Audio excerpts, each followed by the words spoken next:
एक राजा के राज दरबार में एक दिन एक आदमी आया। बोला, मैं पारखी हूँ, मुझे नौकरी पर रख लीजिए। राजा ने कहा, ठीक है, रख तो लूंगा, लेकिन तनख्वाह नहीं दूंगा, केवल भूजा और गुड़ मिलेगा। पारखी ने कहा, ठीक है। एक दिन राजा एक घोड़ा लेकर आया। बोला, बड़े पारखी हो ना, तो इस घोड़े के बारे में कुछ बताओ, क्या कहते हो? पारखी बोला, महाराज, ये घोड़ा है ही नहीं, ये तो गाय है। राजा चौंक गए। राजा ने घोड़े वाले को बुलवाया।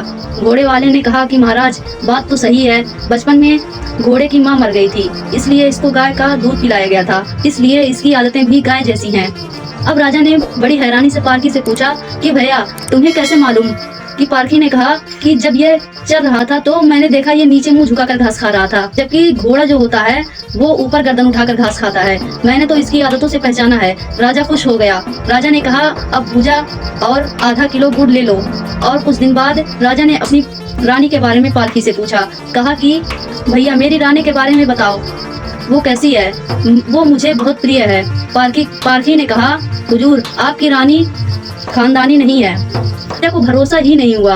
राजा अपनी ससुराल पहुंच गया। वहां दादी ने बताया कि बचपन में इसकी माँ गुजर गई थी, इसीलिए पाला तो मैंने है, लेकिन दूध इसको दाई माँ ने पिलाया है। राजा वापस आ गया। उसने पारखी से पूछा कि रानी के बारे में तुम्हें कैसे पता चला? पारखी बोला, हुजूर, इनके स्वभाव से खानदानी रानियों में तो शालीनता होती है, मगर यह नौकरों पर चिल्लाती हैं, गाली देती हैं और चीखती हैं। इनकी आदतों से मैंने पहचान लिया कि ये खानदानी नहीं है। फिर राजा बोले, चलो अब मेरे बारे में बताओ। पारखी बोला, हुजूर, जान की बख्शिश पाऊं तो बताऊं। राजा ने कहा, जाओ जाओ, तुमको जान की बख्शिश देते हैं मेरे बारे में, लेकिन जो बताना सच सच बताना। पारखी बोला, आप राजवंश के नहीं हैं, आप मुझे बड़बूजे लगते हैं और लैया चना बेचने वाले लगते हैं। राजा घबरा गए। राजा ने अपनी माँ से पूछा, माँ, सच सच बताना, वरना मैं मर जाऊंगा। माँ रोते हुए बोली, बात तो सही है, जिस दिन तू पैदा हुआ था उसी दिन महल के सामने एक बड़बूजे का भी बेटा पैदा हुआ था।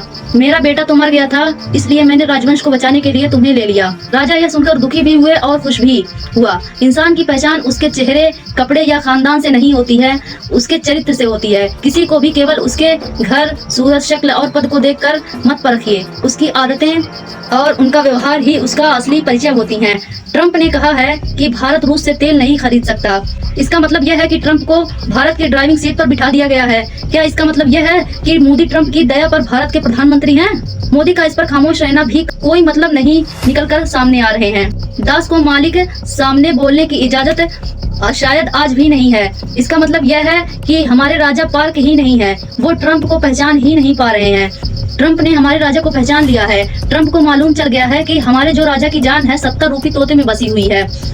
हमारे राजा सत्ता के शौकीन हैं, वो अटल जैसे नहीं हैं जो अपने वसूलों और आदर्शों के लिए सत्ता को ठोकर से ठुकरा दें। हमारे राजा सत्ता के लालची हैं जो दुनिया में हो रहे हैं।